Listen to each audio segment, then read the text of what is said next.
말세에 있을 고통에 대해서 사도 바울은 디모데에게 편지를 보냈습니다. 이 디모데 후서는 사도 바울이 13권의 성경을 썼지만 마지막 글입니다. 이제 곧 죽음을 앞두고 있는 늙은 사도, 순교를 눈앞에 두고 있는 바울이 가장 중요한 유언 같은 말들을 이 디모데 후서에 담았다는 것입니다. 그 인생을 살다가 열심히 삶을 개척할 때가 있고 또 펼칠 때가 있습니다. 그러나 어떤 때가 오면 이제는 그것을 잘 정리할 때가 있지요. 삶을 정리해야 할 때가 있다는 거예요. 바울은 바로 자기의 인생을 정리를 하면서 보석같이 중요하고 귀한 것들을 디모데에게 넘겨주는 것이, 그것이 돈이 아니라 바로 말씀인 것입니다. 오늘 이 디모데 후서 3장에 있는 이 말씀은 디모데에게 무엇을 깨달게 해주느냐 하면, 마지막 때에 일어나고 있을 이 땅에 살아가는 사람들의 영적인 상태를 알아야 된다는 거예요. 그 상태가 뭐냐 하면, 신앙의 모양은 있지만 경건의 모양, 경건은 신앙을 말하는, 하나님과의 관계를 말하는데, 그런 모양은 있지만 그런 능력을 부인하는 자들이다, 잃어버린 자들이다 라고 말씀하고 있습니다. 우리는 오늘 이 시간에 신앙의 능력을 가지는, 이 능력이 우리의 삶을 다스리게 하고 지배하게 하는 그 은혜를 쫓아가며 바울이 마지막으로 유언적으로 남겨준 이 귀한 생명 같은 말씀이 오늘 우리 안에 실천되어질 수 있기를 간절히 소망해 봅니다. 미국의 억만장자입니다. 컴퓨터 회사의 설립자요, 또 그 회장이었던 그분이 프랑스에 가서 여행을 하다가 큰 마음 먹고 포도주 한 병을 구입을 했습니다. 이 포도주는 나폴레옹 황제 때에 만들어진 로실트라고 하는 유명한 포도주입니다. 200년이 넘게 이렇게 보관되어 온 로실트 포도주, 그 한 병을 우리 돈으로 얼마를 주고 구입을 했느냐 하면 3억 원을 주고 구입을 한 거예요. 포도주 한 병 3억 원. 아이고, 근데 그걸 주고 샀어요. 그분은 그만큼 가치 있다고 믿는 거죠. 그걸 사서 이제 미국에 돌아와서 너무너무 기쁜 거야. 와, 200년이 넘은 이 포도주가 200년 동안 숙성된 그 맛, 그 향, 그는 먹는 것이라기보다 소유하는 기쁨이 있겠지요. 그리고는 이걸 갖고 와서 직원들한테 얘기합니다. 이거를 로비에다가 잘 보관해서 내 방에 그냥 두고 내 혼자 먹는 것이 아니라 모든 사람들이 이 귀한 포도주를 좀 구경할 수 있도록 200년이 넘은 보관해온 이 포도주를 이제 이렇게 전시하라는 거예요. 두꺼운 유리 이 상자를 만들어 가지고 로비 한가운데 멋지게 진열을 하고 들어가고 나오는 사람들에게 다 몇 년 생산해낸 로실트 포도주, 로실트 포도주 딱 이렇게 해가지고 사람들이 와, 이 진짜 이 세계에 몇 병 없는 이 포도주, 그러면서 감상도 하고 이랬는데, 어느 날 프랑스인이 그 진열되어 있는 포도주 병을 보고 기겁을 해버린 것입니다. 왜 그러냐면 이 포도주를 세워가지고 몇 달을 그대로 보관한 거예요. 근데 포도주는 마개가 코르크라고 하는 이 부드러운 나무 성분으로 된 것으로 막아가지고 이것을 언제나 눕혀놔야 되는 거예요. 눕혀놔야 이 숨구멍이 코르크를 통하여 미세한 공기가 이제 포도주 안에 들어가서 미세한 가스가 포도주 안에서 병 밖으로 나가면서 이 포도주는 살아있는 포도주가 될 수 있거든요. 쉽게 말하면 기나긴 세월 동안 숙성을 가능하게 하는 생명력이 있는 포도주가 되어 맛과 향을 유지하게 되는데, 이 병을 딱 세워놓으면 코르크의 이 뚜껑이 말라버리게 됩니다. 말라버리면 검들이 이렇게 안에서 내부적으로 가게 되고 바짝 마르게 되면 결국은 마른 그 빈틈소 사이로 많은 공기량이 주입되게 되면 이 포도주는 어떻게 되느냐 하면 몇 주만 그냥 코르크의 마개가 말라버리면 안에 있는 포도주는 식초가 되어버린다. 식초가 되어버리면 전혀 포도주 맛이 조금도 나지도 않지요. 그래서 이 컴퓨터 회사 회장은 3억 원짜리 로실터 포도주를 사와가지고 세계에서 가장 비싼 포도주였지만 그거를 몇천 원짜리 식초로 만들어버리고 말합니다. 못 먹는 포도주예요. 병껍질. 그러니까 경건의 모양은 있어요. 200년이 넘은 그 유명한 나폴레옹 황제 그 시대에 만들어졌던 경건의 모양은 있지만 그거를 만약에 먹을 때 그것은 식초이기 때문에 못 먹는 거예요. 못 먹는 거예요. 식초가 되어버린 거예요. 산화가 되어버린 거예요. 경건의 능력은 없지요. 포도주의 능력이 그 안에는 전혀 없다는 거예요. 자, 여기서 중요한 것을 우리가 생각해야 할 것이 있어요. 그것은 뭐냐면 이 포도주가 식초가 된 것은 변질된 거지요. 이 포도주 병을 눕혀 놓으면 코르크를 통하여 미세한 어떤 활동력이 일어나서 변화가 되어서 1년보다 2년 된 것, 2년보다 100년 된 것, 100년보다 200년 된 것은 그 맛, 그 숙성이 장기적으로 더 잘 되었기 때문에 변화되어 잘 변화되고 잘 익은 포도주의 맛, 이것은 변화를 통하여 얻을 수 있지 변질을 통하여 얻을 수 있는 것 아니거든요. 우리 신앙도 마찬가지인 거예요. 저는 이 예화를 먼 나라 이웃 나라 하는 우리 대림 아파트에 들어오는 이동도서에서 아이들이 빌린 책을 통하여 봤는데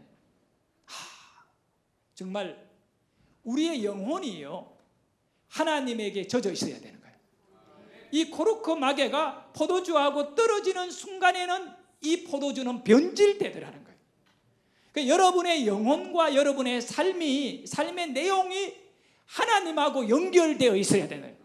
연결시키기 위하여 누워야 되는 거예요. 포도주 병은 우리가 연결되기 위하여는 겸손하게 하나님께 엎드려야 되거든요. 그러면 우리는 언제나 하나님에게 젖어 있게 되는 거예요. 코르크 마개는 포도주에게 젖어 있어야 되듯이 우리의 영혼은 하나님에게 젖어 있어야 되거든요. 그러니까 하나님과 떨어져 있는 순간에는 우리는 바짝 마른 심령이 되고 마는 것입니다. 모양은 대단해요. 크리스찬이고 교회 경력이 길고 그러면 실제로는요 그에게는 변질되어 버렸기 때문에 맛이 안 나오는 거예요. 이 기독교인의 능력의 맛이 없는 거예요. 구원의 맛이 없고 예수로 인하여 기쁨의 맛이 없는 거예요. 그러니 신앙생활 자체가 고통스러운 거지요. 교회 나오는 것이 부담스러운 거지요. 여러분 영적인 그런 부분에 대하여 하나님과 연결만 되면 목사가 얼굴이 어떠하든 간에 설교 내용이 어떠하든 간에 그건 중요하지 않아요. 여러분이 하나님과 젖어 있으면 정말 성경을 읽는 가운데에도 눈물이 쏟아져 내리고 찬양하는 가운데도 내 가슴이 하나님의 은혜 안에 만져지게 되는 것이고 우리 모두가 하나님과의 관계를 중요시 여기를 바랍니다. 자, 포도주병을 세우느냐 눕히느냐 간단한 것 같이 보이지만 절대적인 거거든요. 이거는 매우 중요한 건데 그러면 여기서 얻어야 될 교훈이 하나 있어요. 관리입니다. 관리. 신앙은 뭐냐 이거예요. 관리다. 영적인 관리를 잘해야 돼요. 자기 관리를 잘해야 돼요. 자기를 관리하지 않으면 망가지게 되어 있는 것이 우리 인생이라는 겁니다. 그래서 오늘 이 자기 관리에 대하여 이번 주와 다음 주에 특별히 이번 주에는 하나님과의 나와 관계를 통하여 내 삶의 영적인 관리의 가장 중요한 그 목표가 뭐냐 하면 하나님과 떨어지면 안 된다. 이 말을 하나님과의 관계입니다. 신인관계. 나는 하나님과의 어떤 관계인가를 돌아볼 수 있기를 원합니다. 다음 주간에는 사람과 나와의 관계입니다. 이제 수직적인 관계와 그리고 수평적인 관계 이것만 완벽해지면 그 인생은 세상적인 표현으로 말하면 성공합니다. 여러분 장사요, 직장 생활요, 교회 신앙, 목회 모든 것은 관계입니다. 관계가 무너진 사람 치고 성공한 사람 아무도 없습니다. 여러분은 먼저 하나님과의 관계를 성공시키시기를 바랍니다. 관계자예요. 그래서 자기 관리는 첫 번째로 무슨 관계를 잘 관리해야 된다고요? 하나님과 나와의 관계를 잘 유지해야 돼요. 좋은 관계가 돼야 돼요. 앞뒤 분과 인사를 나누실 때 하나님과 좋은 관계 되시기를 바랍니다. 인사. 네. 하나님과의 좋은 관계가 되셔야지요. 3장 5절의 말씀에 경건의 모양은 있으나 경건의 능력은 부인하니 이 같은 자들에게서 네가 돌아서라 라고 말씀하는데, 여기서 이 능력이라고 하는, 경건에 뭐가 없다 그랬지요? 능력이 없다라고 말하고 있는데, 이 능력이라고 하는 이 단어가 헬라 말로 바로 디나미스입니다. 이 디나미스라고 하는 이 단어의 의미는 힘이나 체력이나 이런 것을 의미하는데, 어떤 경우에 사용했느냐 하면 주로 전투력을 말할 때 디나미스, 전투력입니다. 싸움할 때 얼굴 잘생겼다고 이기는 거 아니에요. 전투력이 좋아야 돼요. 전쟁에서는 전투력이 가장 중요한 거예요. 전투력이 강한 쪽에서 전투력이 약한 쪽을 이기게 되어 있는 거예요. 그렇게 되면 전투력이 약한 쪽에는 모든 것을 빼앗기게 되는 겁니다. 경건의 능력, 경건의 전투력을 부인하는 자들, 그런 자들 닮지 말라는 거예요. 이 경건, 영적인 전투력이 우리에게 있어야 돼요. 이것이 바로 오늘 여러분의 능력인 줄 아셔야 돼요.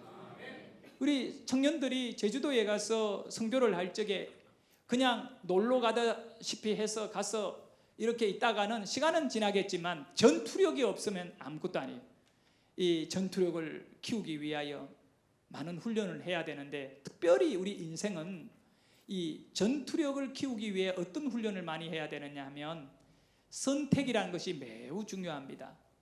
자, 여러분의 인생의 현재 모습은 선택의 결과인 줄 알아야 됩니다. 선택을 잘 하셔야 됩니다. 우리는 우선 영적인 선택을 잘 할 수 있는 사람이 되기를 바랍니다. 누구와의 관계가 좋아야 되나요? 하나님과요. 그러면 관계를 좋게 만들기 위해서 첫 번째 가장 중요하게 여겨야 할 것은, 그 사람이 싫어하는 것을 하면 관계는 깨어지는 거예요. 그 사람이 싫어하는 것을 하면 관계는 깨어집니다. 제가 결혼을 해가지고 처음에 우리 집 사람하고 만났는데, 우리 집 사람이 굉장히 싫어하는 게 있더라고요. 나는 머리를 툭툭 때리는 거, 그걸 되게 좋아해요.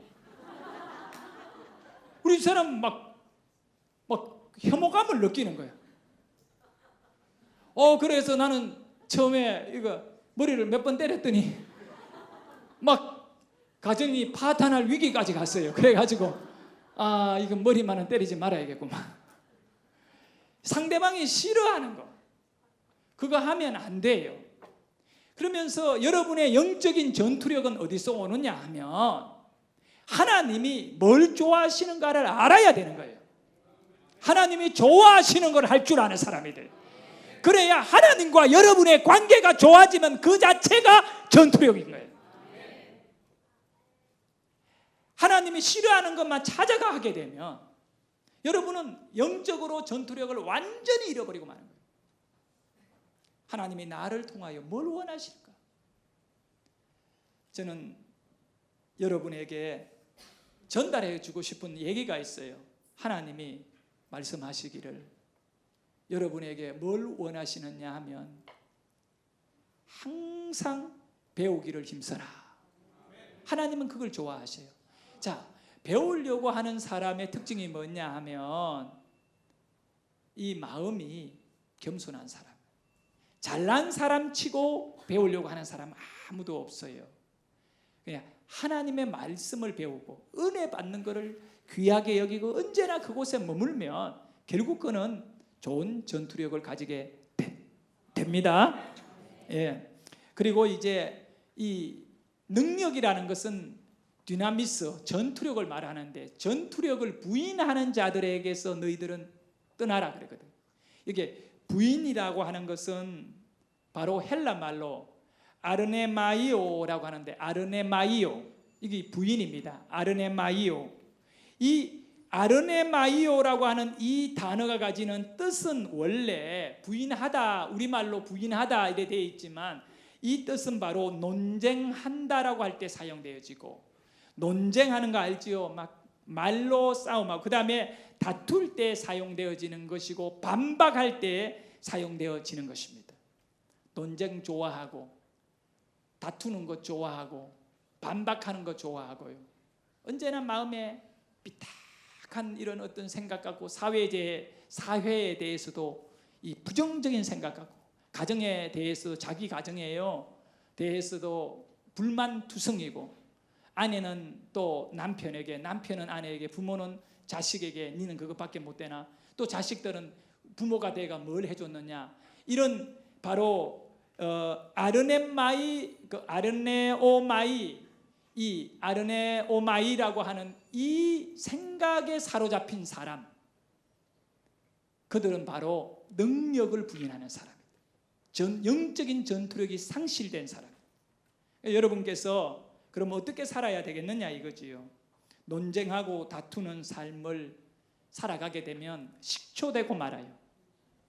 3억 원짜리 같이 존귀한 자로 하나님이 여러분을 불러주셨는데, 여러분은 하나님과의 관계성 안에서 숙성이 되어 좋은 크리스찬으로 변화되어 가지고 멋지게 쓰임을 받아야 되는데, 교회는 왔다 갔다 모양은 있지만 늘 다투고 논쟁하고 뭐 이렇게 그런 거를 그냥 그렇게 불평 불만으로 살아가는 인생은, 하나님의 나라를 위하여 싸워야 할 그때 싸울 수 없는 전투력을, 능력을 완전히 상실한 자이기 때문에 바울은 디모데가 목회하는 에베소 교회의 성도들뿐만 아니라 그 누구에게도, 하나님을 믿는 사람들에게는 영적인 전투력, 바로 하나님과의 관계가 살아있어야 된다는 거예요.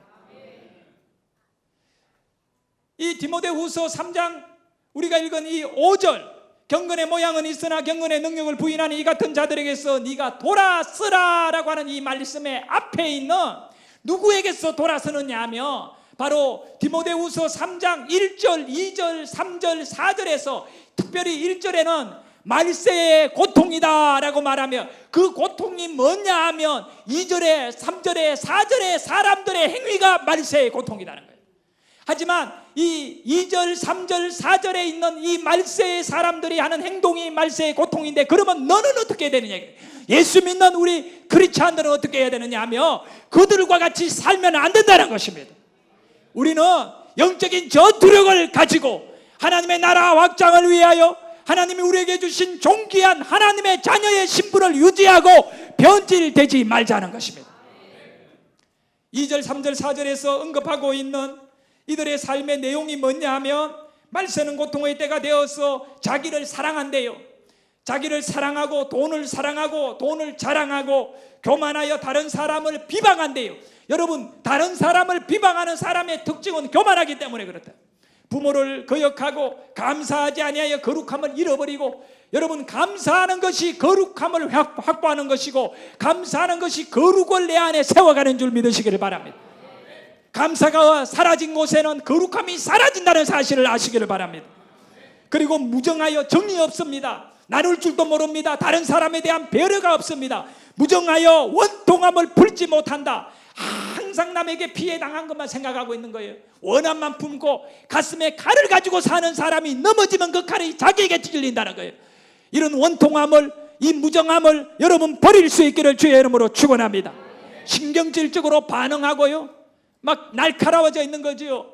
그리고 배신하고 쾌락을 사랑하기를 하나님을 사랑하는 것보다 더 좋아한대요. 옆에 분에게 한번 물어봅시다. 신경질 많이 부립니까? 신경질 많이 부립니까? 왜 신경질을 부리는지 아세요? 간단합니다. 옆에 분에게 딱 알려주세요. 자꾸 전해야 돼요. 은혜가 없어 그래요. 은혜 있는 사람은 신경질을 안 부려요. 화날 일이 왜 없겠어요? 예? 왜 없겠느냐고요. 화날 일이 참 많잖아. 이리저리.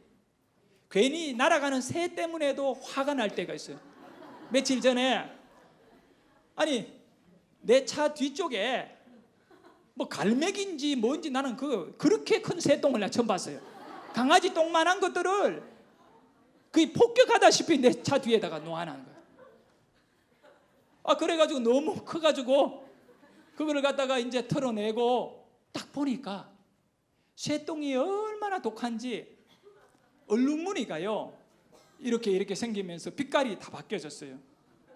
그래서 막 그 물티슈를 갖고 와가 밀어내고 닦아내고 막 이렇게 조치를 좀 취해가 지금은 이제 좋아졌습니다만, 그런데 그거를 웃으면서 새가 똥을 놨네. 니도 설사가 아니고 깨끗하고 괜찮네. 야, 잘 먹고 잘 사자. 뭐 이렇게 그렇게 할 수가 없는 거예요.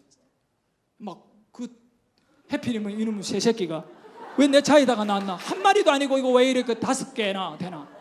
뭐 이런 마음이 짜증이 나잖아요. 신경질이 날 수 있잖아요. 그런데 새똥 보고 신경질을 내가지고 누가 손해예요? 새가 그거 알아듣나? 알아들은들 무슨 소용이겠냐? 기분 나쁘면 한 번 더 싸고 가겠죠. 그러니까 필요 없는 신경질 내지 말자는 거예요. 그냥 떨어졌으면 그거 치우고 또 새롭게 새똥 안 떨어질 때가 더 많은 거 감사하고 그렇게 살아야 돼요. 이런 마지막 때에 자기 사랑, 돈 사랑, 자랑, 교만, 비방, 감사하지 않고 또 원통하는 것, 신경질 부리고 쾌락 사랑하는 것, 이것이 뭐냐 하면 바로 하나님과 관계가 무너지면 온다는 거야. 이걸 볼 줄 알아야 돼요. 자기 사랑은 어디에서 온다고요? 하나님과 관계가 무너지면 자기만을 사랑할 수밖에 없거든요. 네? 이런 신경질 내는 것도 하나님과의 관계가 무너지면 신경질이 날 수밖에 없어요. 네? 그러니까 하나님의 관계를 여러분 우선 챙기셔야 돼요. 주님과 나와의 관계예요. 은혜 받으려고 하면 주님과의 관계를 먼저 귀하게 여길 때 하나님은 그냥 우리에게 쏟아부어 줄 믿습니다. 하나님의 자녀들이 이 세상 것들에 빠져 영적인 생명력을 잃어버리고 허우적거리고 살아가는 모습은 마치 자동차가 물속에 들어가면 엔진은 무조건 꺼집니다. 그리고 물속에 자동차가 들어가면 운전이 불가능합니다. 위험한 일이죠. 우리가 세상 것에 매몰되어 있으면 그렇게 될 수밖에 없는 것 아니겠습니까? 그 노아의 시대에는 사람들이요 다 타락했어요. 성적으로도 타락하고 다 타락했는데, 그런데 창세기 6장에 보면 노아는 의인이라 하나님과의 영적인 관계가 좋았는데 전투력이 있는 거야. 노아는. 그래서 그 시대에 다 망할 시대에도 노아는 방주를 만드는 전투력을 갖고 있는 거예요. 자기 가족을 다 살려내잖아요. 여러분, 힘든다고 말하지 말고 하나님과의 관계를 회복하기 위하여 기도하셔야 돼요. 하나님이 무엇을 좋아하시는가를 분별할 줄 알아야 돼요.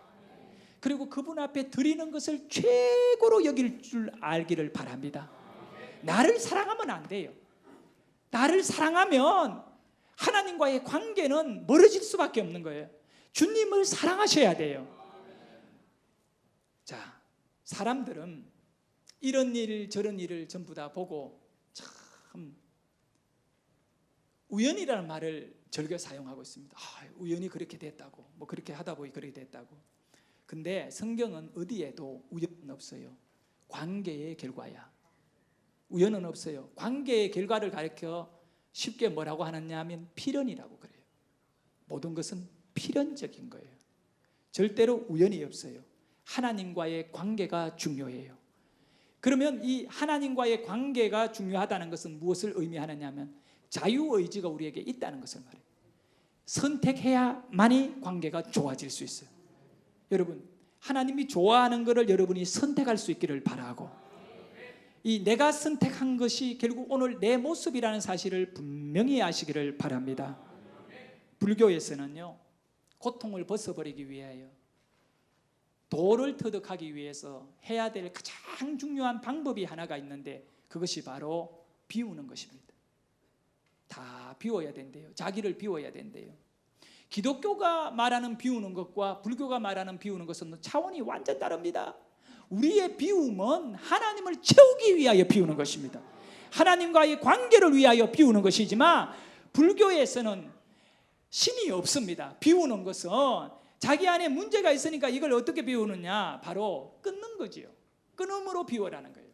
그래서 불교에서는 도를 터득하기 위하여 이제 중이 되는데, 스님이 되어가지고 절에 들어가야 됩니다. 그때 하는 것을 가르쳐 출가라고 합니다. 네가 먼저 가정을 떠나지 않고는 아무것도 할 수 없다라고 말합니다. 여러분, 인연을 끊으라는 거예요. 인연을 끊으래요. 쏙새의 연을 끊는 것이, 세상과의 연을 끊는 것이 불교가 말하는 철학적 어떤 것으로 보면 도를 터득할 수 있는 입문으로 보고 있죠. 연을 끊어라. 아직도 세상 연을 못 끊었느냐? 감샘보살 똑똑똑똑똑똑똑똑. 연을 안 끊어. 고통에 있는 법이야. 끊어. 자식하고도 연을 끊어. 부모하고도 연을 끊어. 그것이 불교의 가장 중요한 철학이고 공사상, 무아지경이에요. 자기 자신까지도 부정해버릴 수 있는 데까지 가려면 다 끊어야 돼요. 그래서 절에 가면 목탁을 왜 치느냐? 목탁 알죠? 나무로 만들어가 탁 잡아가 똑똑똑똑똑똑. 이 목탁을 치는 이유는 다른 잡염이 가정 생각, 여자 생각, 또 뭐 물질, 뭐 먹고 싶은 생각, 이런 것들이 자꾸 몰려오니까 이걸 때리면 요 소리, 그냥 단순히 똑똑똑똑똑 하는 거, 목탁 소리에만 집중해가, 그 소리에만 집중해가 내 안에 욕망을 다, 그러면 그날 하루 종일 목탁을 수만 번 때리고 그 다음날 되면 또 생각이 몰려오면 또 목탁 때리면서 감샘보살 하면서 그렇게 하는 거예요. 죽는 날까지. 답이 없는 거지요. 답이 없는 거예요. 연을 끊는 것, 그것이 과연 바른 것이냐 말입니다. 불교에서 가장 현대 불교의 큰 스님이라고 알려져 있는 분이 성철 스님입니다. 여러분도 잘 아실 거예요. 해인사에서 나이가 굉장히 고령이 되어 이렇게 죽었는데, 그 성철이라고 하는 이분이 사실은 결혼해가지고 출가를 하게 됩니다. 출가할 걸 왜 결혼을 하는지 몰라요. 그리고 출가한 이후에 소식을 듣게 되는데, 자기 부인이 임신을 했다는 소식과 함께 아이를 낳았다는 소식을 듣게 됩니다. 그래도 집에 한 번 가지 않았습니다. 자기 자식이 왜 생겼는지 그거를 보지 않았습니다. 그리고는 성철 스님이 얼굴 한 번 안 본 태어난 딸의 이름을 지어줍니다. 성철 스님이 지어준 이름을, 지금은 그 딸이 벌써 고령이에요. 나이가 한 80 가까이 된 할머니인데 그 이름을 쓰고 있어요. 이름이 뭐냐 하면 불필입니다. 성이 이시니까 이불필. 자, 불필인데 불필이가 아니고 불필이에요. 여러분께서 꼭 나중에 참고로 내 말이 맞는지 안 맞는지를 인터넷에다가 불필 딱 치면 여자 중 얼굴이 하나 뜰 것인데, 그분이 바로 성철의 딸입니다. 왜 불필을 지었느냐? 이름을 필요 없는 딸 태어났다는 거예요. 제가 그냥 하는 얘기는 아니고, 성철 스님과 불필 스님의 첫 만남, 묘관음사라고 하는 글이 있어요. 길게 되어 있는 글인데 제가 이 글을 쫙 읽다가 발견한 겁니다. 이 성철의 딸이 할아버지에 의해서 서울로 보내져요. 서울의 삼촌의 집에서 살면서 초등학교를 다니게 되는데 6학년 때 일입니다. 어느 중이 삼촌에게 연락을 했습니다. 자네 형님이 부산 기장에 있는 묘간음사라고 하는 절에 있는데 이 어린 딸이 얼마나 아빠 얼굴 보고 싶었겠냐고 한번 가서 그 아빠 얼굴 한번 보여줘야 되지 않겠느냐. 아무리 속세 인연이 그렇게 무정하지만 가서 그래도 이 딸의 입장에서는 아빠 얼굴 한번 봐야 되지 않느냐. 이렇게 할 때 그 이 불필의 삼촌 되는 성철의 동생이 6학년 때 이 불필을 데리고 기장까지 내려간 거예요. 서울에서. 절에 도착하니까 이미 성철 스님은 딸이 온다는 얘기를 미리 듣고 어디에 숨어버린 거예요. 숨어버리니까 딸이 와가지고 절마당에서 아빠를 못 만나고 가만히 서서 기다리게 되는데 그 당시에 성철 스님은 나이가 젊을 때였기 때문에 거기에 묘간음사에 주지격인 향곡 스님이라고 계셨는데 이분이 가만히 보니까 해도 너무한 거야. 그래가 막 부랴 막 돌아다니며 절 어디에 있는가 싶어가 구석구석을 찾다가 숨어있는 성철을 잡아낸 거예요. 그리고 너 이러면 안 된다고. 그래도 인연을 끊는 건 끊는 거지만 그래도 찾아온 딸을 얼굴을 봐야지.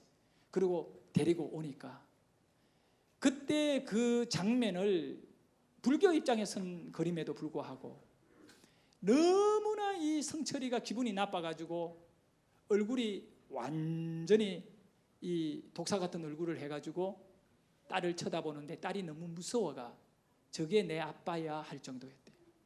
기분이 나빠가. 왜 자꾸 나는 끊고 싶은데 네가 왔느냐 이거지. 근데 그 딸과의 6학년짜리 딸과 처음 만나서 성철 스님이 한 말이 이겁니다. 두 마디 딱 했다는 거예요. 첫 번째는 가라. 두 번째는 가. 두 말만 남겼대. 이 딸이 너무 화가 나가 눈물을 흘리며 돌아섰다. 삼촌의 팔을 딱 잡으면 삼촌 서울 가요. 그랬대요. 향곡 스님이 그걸 쳐다보다가 너무 기가 막혀가지고 이 불필에 손을 잡고 작은 방에 데려가서 과자를 내가 야 이거라도 먹고 가라. 그렇게 잠시 방 안에서 아빠하고 앉아서 바라보게만 하고 그러고는 올라왔대요. 눈물을 흘리면서. 인연을 끊어야 된다는 거예요. 불교에서. 근데 그렇게 필요 없는 딸이라고 불필이라고 하는 이름을 지어준 이 딸이 결국은 성철 스님이 늙어가지고 거동이 불편하고 똥오줌을 받아낼 때 마지막 순간에는 누가 옆에 있었느냐 하면 자기가 필요 없다고 내다버린 그 딸이 옆에서 수발 들으면서 성철을 보호해 준 거예요. 가장 필요한 딸이었어요. 그래도 인간들은 그렇게 사는 거예요. 여러분, 관계의 변질은 위험한 거예요. 신앙생활하면서 경건의 모양은 있어요. 하지만 영적인 전투력을 잃어버린 성도들의 특징이 뭐냐 하면 가만히 보면 하나님과의 관계가 문제가 많은 사람들이에요. 가장 중요하게 여러분이 여겨야 될 것은 오늘 하나님과의 관계입니다. 제가 한 가지만 여러분에게 말씀드리고 영적인 전투력, 이것이 바로 하나님과 나의 관계인데 제가 어릴 때 경험한 내용 하나를 소개해 드리겠습니다. 하나님을 확신하는 믿음, 내 목숨이라도 그분에게 내어줄 수 있는 하나님에 대한 신뢰가 있다는 것은 그분과의 관계가 좋다는 거예요, 나쁘다는 거예요? 최고 좋다는 거죠. 제가 중학교 3학년 졸업을 하고 고등학교를 못 가게 되었을 때 선원직업 훈련소에 들어가기 위해서 제 인생의 가장 귀한 시간을 보내게 됩니다. 새벽 예배를 11월, 12월, 1월 그 추운 겨울 새벽 예배를 시계도 하나 없는 집안에서 새벽에 깨서 제가 예배하며 눈물을 흘리며 하나님께 기도했습니다. 하나님, 나는 갈 곳이 없습니다. 하나님이 내 인생을 좀 인도해 주십시오. 부산에 있는 선원직업 훈련소에 들어가고 싶은데 경쟁이 너무 치열합니다. 그렇게 기도했는 거예요. 언젠가 제가 간증을 했습니다마는 마지막 날 벌써 합격 발표가 나와야 되는지 20일이 지난 이후에 이제 2차 시험을 부산에서 치르게 되는데 내가 부산으로 가기 위해 가는 1차 합격 통보를 받아야 되는 그 마지막 날인 그날에 아침 8시까지 새벽 예배에 가서 중학교 3학년짜리인 제가 기도를 하고 집으로 돌아가는 길에 우체국에서 들려서 이제는 반송 편지로 마대 주머니 안에 넣어가지고 아침 9시가 넘으면 버스에 올라서 저 도시로 떠나버리는 그 편지 보따리 속에서 내 합격증을 찾아내게 되는 기적 같은 은혜가 기도와 함께 연결되는 거예요. 그걸 찾아가지고 2차 시험을 치러 내 위에 나보다 나이가 7살인지 많은 형이 있어요. 그 형과 함께 부산에 있는 선언학교에 시험 치러 갔어요. 1차 시험에서 많이 떨어지고 2차 시험에 몰려온 사람이 몇 명이냐면 1000명이에요. 1000명. 1000명 가운데 합격한 학생이 300명이에요. 300명. 오늘 시험 치고 내일 발표인데 내일 가봤어요. 가보니까 그 게시판에 300명의 합격자가 쫙 있고 그 뒤에 옆에 다른 또 한 판에는 30명의 예비 후보가 합격되어 있는데 내 수험 번호를 아무리 찾아도 없는 거예요. 순서대로 나온 내 순서를 뛰어넘는 거예요. 그때 내 인생에 가장 큰 절망을 맛본 적이 그때였어요. 정말 나는 그 자리에서 그저 그냥 다리에 힘이 쭉 빠지면서 주저앉을 수밖에 없는 충격적인 내 인생의 이 슬픔을 맛본 거, 실패를 맛본 겁니다. 근데 우리 형이 전날까지는 나보고 짜장면을 꽃배기를 먹으라 그러고 막 좋게 대하던 형이 떨어지는 순간에 기분이 나빴는지 딱 한마디입니다. 야, 빨리 가자. 뭘 그래 쳐다보나? 근데 내 발이 안 떨어지는 거예요. 형을 따라가 멀찍이 내려가는데 교문 앞이 딱 다가오고 형은 벌써 교문을 지나서 20-30m 앞에 가고 내가 양쪽에 교문, 큰 교문 기둥을 양쪽에 두고 내 몸이 그 교문을 빠져나가는 순간에 갑자기 나도 모르게 우리 형을 불렀습니다. 이름이 한권이었는데 한권이야 부르니까 돌아보더라고요. 왜? 그러면 내가 한 얘기가 뭐냐 하면 혹시 내가 모르니까 올라가서 합격했는지 찾아보자가 아니고 내가 우리 형한테 딱 한 말이 형 내가 합격했다. 내가 합격을 했다. 그러니까 우리 형이 욕을 조금 잘합니다. 야 이 미친 자식아 너 이만큼 떨어진 거 같이 봤잖아. 빨리 가자. 해 빠지기 전에 청송에 도착하려면 그때 벌써 11시에 발표가 나가지고 우리가 점심을 또 먹고 부산에서 그때는 차가 오래 걸리는 완행 타고 올라가고 이러면 뭐 그냥 청송에 들어갈까 말까 하고 하루 만에. 근데 빨리 해 떨어지게 청송 가려면 빨리 움직여야지. 그러니까 내가 형 내 합격했으니까 나는 올라가서 합격증도 받고 그 여러 가지 그 이제 서류가 많아요. 이렇게 두꺼운 서류를 해야 되는 건 그때 우리 어린 나이에 군대를 안 갔다 온 사람이 여행이 자유화되기 전인데 해외를 나갈 수 있는 신원조회 모든 거 다 해야 돼요. 쉽게 말하면 이런 그 당시에 이 국가적으로 빨갱이 사상이 없는지 또 문제가 없는지 이걸 다 조사해도 3명의 보정인을 앉혀야만이 내가 외국에 나갈 수 있어요. 그럼 만약에 내가 외국에 나가서 돌아오지 않게 되면 3명의 보정인이 연대 책임을 지고 국가에다가 엄청난 배상을 해줘야 돼요. 이런 부담스러운 시대에 이제 내가 올라간 거죠. 형 내가 합격했다. 우리 형이 막 나를 잡으러 쫓아오는 거예요. 달려오는 거예요. 쫓아온다는 건 달려오는데 근데 내가 딱 보니까 형이 나를 잡아가 버리면 나는 안 되잖아요. 그래가지고 형이 가까이 오면 나는 빨리 뛰고 멀어지면 천천히 가. 형하고 내하고 긴 운동장 이 거리를 갔다가 둘이 달리고 쓰다가 우리 형이 막 욕을 하면서 이놈의 자식 돌멩이 있으면 그냥 치고 던질 판인데 운동장에 돌멩이가 없으니까 그래가지고 내가 어디로 올라갔느냐 하면 합격한 사람들이 모이라고 하는 시험진 큰 강당이 있었어요. 강당에 올라오라고 하는 그 안내를 받잖아요. 그래 내가 강당에 올라가니까 합격한 300명이 여러 명의 선생님들 앞에 줄을 쫙 서가지고 안내 그때 제복을 어디에서 맞추고 신원조의 서류는 뭐가 필요하고 뭐 이런 두꺼운 내용들을 막 설명하고 또 주고 막 이러는데 한 사람 하는데 뭐 한 5분 10분씩 걸리는 거예요. 그래서 여러 선생이 있는데 아니 내가 뒤에서 그 기다리다가 형한테 잡혀가겠더라고. 그래가지고 선생님 옆에 딱 달라붙어가지고 선생님 저 합격했는데요. 그러니까 그러면 뒤에서 줄서가 기다리다가 받으래요. 근데 내가 가만히 보니까 줄서가 나는 뭐 받을 수가 없잖아요. 그래 그게 아니고 합격했는데 저 밑에 이름이 빠졌어요. 그러니 선생님이 나보고 딱 정확하게 이렇게 말. 그래 그러면 집에 가면 된다. 그래서 내가 선생님 아니 집에 가면 내가 입학을 못 하잖아요. 그러니까 너는 떨어졌다. 그게 이름이 없으면 떨어졌으니까 집에 가라 그러더라고요. 근데 그 몰라가 올라온 거 아니거든요. 아니 선생님 그게 아니고요. 내가 합격을 했는데 내가 거기에 빠졌다는 거예요. 그러니까 아니 합격생은 300명이거든. 301명이 아니라 300명이거든.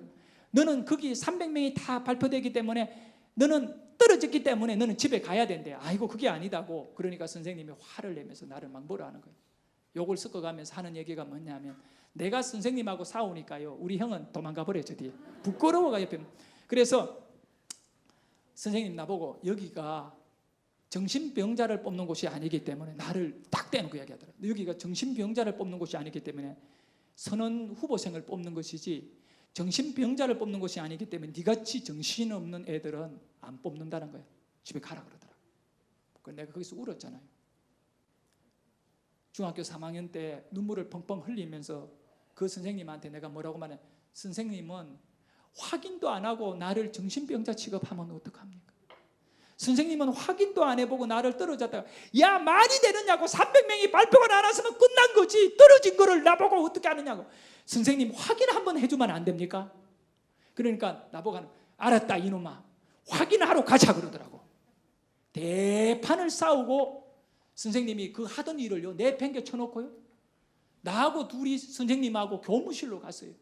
복도를 따라 저 끝에 있는 교무실에 가서 문을 열고 들어가서 선생님이 막 씩씩거리고 나는 눈물을 닦고 막 엉망이었죠. 그러고는 그 교무실 안에 출입 금지라고 되어 있는 이렇게 빨간 글씨로 이렇게 해가지고 붙여놨더라. 정확하게 붙여놨더라. 그 방을 열고 들어가셨어요 선생님. 그리고는 너 수험 번호가 몇 번이냐요. 내가 그래가 1000몇백 번이다. 지금 기억이 없으니까 그 번호를 딱 대니까 여러 가지 중에 하나를 딱 내더니 넘겨가 내 번호를 찾더니 나를 딱 보고 딱 넘기면서 하는 말이 야 임마 니 잘못 봤네. 예 그러니까 니 밑에 내려가면 니 이름 있어. 니 있어. 근데 예 그러니까 야 한번 봐. 니 합격했어. 보니까 거기에 이 여러 가지 이렇게 써 있는데 보니까 도장 하나가요 합격이라는 게 꽉 찍혀 있는 거예요. 그런데 내가 너무 황당해가 밖에 쫓아나와가지고 우리 형 저 복도 끝에서 막 이게 자식 빨리도 안 나오고 이게 지금 막 이래 있는 거 형 불렀지요. 부르니까 나를 보다 빨리 오라 그러니 우리 형 진짜 빨리 오대. 내 합격했다니까 막 그렇게 달. 우리 형이 그때 나이가 한 거의 25살쯤 됐을 거야. 한 7살 차이. 내가 18살 3월 달이니까 1월 말이니까. 그래 와가지고 내 말을 선생님이 안 믿는 거야. 밑에 네 이름 있다는 거야. 근데 우리 형한테 형 말 좀 해주라는 거야. 우리 형이 이야기했어. 예요. 거기 없어요. 떨어졌어. 근데 내가 형한테 저 합격 한번 보라는 거야. 딱 보니까 합격돼 있는 거예요. 선생님이 그럴 일이 없다. 확인하러 가자. 그래서 그 교무실에 있는 다른 선생님들 한 2분 정도 더 불렀어요. 선생님들 잠깐 와보세요. 이거 나 혼자 이거 확인하기 그렇네요. 그러면 다른 선생님들 한 2분하고 해가지고 같이 한 4명이요. 밑에 그 운동장까지 한참 들어가는데 이거 서류를 갖고 이걸 들고 그냥 안고 그거를 현장까지 갔어요. 현장까지 가서 수험표를 딱 살폈는데 4번호가 뛰어넘는 거예요. 확인 딱 하고는 선생님 3분이요. 자기네들끼리 눈 맞 쳐다보고 얼굴이 노라진 거예요.